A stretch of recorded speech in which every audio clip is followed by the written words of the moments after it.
Vloer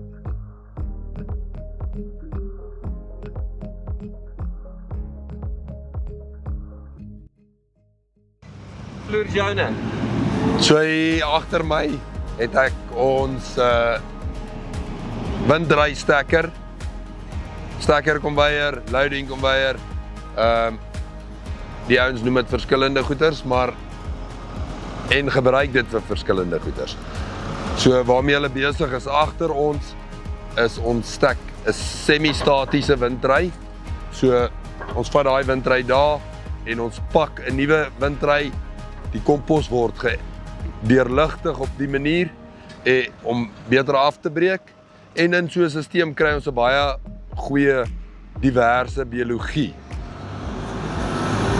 Dieselfde konveierbelt kan gebruik word om trokke te laai, net eenvoudig hoope te pak en ook net materiaal te skuif van een punt na 'n ander. Om meer te verduidelik oor die semi-statiese winddraaier. So wat ons doen, ons pak in die eerste plek 'n winddraai met die belt en dan gebruik ons dieselfde konveierbelt om die hoope te draai soos wat hulle nou besig is om hier agter ons te doen. So die materiaal wat daar is word in die belt gesit deur hulp van die hopper en dan skuif die belt en pak dit op die hoop. Op die manier word hy deurligtig. Mooi deurligtig, daar kom suurstof in die goed sodat hy ordentlik afbreek en sodat ons al die saadjies en goed met steriel maak.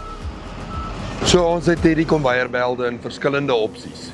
Elektries, hidrolies en met 'n petrol engine. Die belt is vol mobiel. Hoek is verstelbaar en jy kan hom agter 'n trekker of 'n bakkie hak en enige plek op die plaas rondsleep.